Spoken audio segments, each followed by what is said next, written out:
২০ বছর বয়সী বিড়াল ল্যারি ব্রিটিশ প্রধানমন্ত্রীর সরকারি বাসভবন ১০ নম্বর ডাউনিং স্ট্রিটের চিফ মাউসারের দায়িত্ব এটির।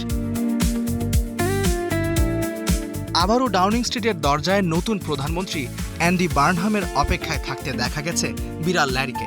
গেল এক দশকে ডাউনিং স্ট্রিটে ৭ জন প্রধানমন্ত্রীর দেখা পেল ল্যারি। ২০১১ সালে সাবেক প্রধানমন্ত্রী ডেভিড ক্যামেরন ক্ষমতায় থাকার সময় একটি বিড়াল পালন কেন্দ্র থেকে ল্যারিকে আনা হয়েছিল। এরপরেই সরকারি ভবনে ইঁদুরের উপদ্রব কমানোর জন্য জনপ্রিয় হয়ে ওঠে সে। সেজন্যই আনুষ্ঠানিকভাবে চিফ মাউসার টু দ্য ক্যাবিনেট অফিসের মর্যাদা দেওয়া হয় বিড়ালটিকে। তবে সময়ের পরিক্রমায় কেবল ইঁদুর শিকারের দায়িত্বেই আটকে থাকেনি ল্যারি।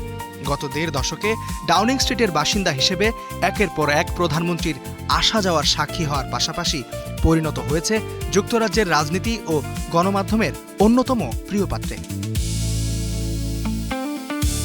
এদিকে গ্রেটার ম্যানচেস্টারের সাবেক মেয়র অ্যান্ডি বার্নহাম এক দশকে ব্রিটেনের ৭ম এবং ল্যারির মেয়াদেও ৭ম প্রধানমন্ত্রী হিসেবে দায়িত্ব গ্রহণ করেছেন।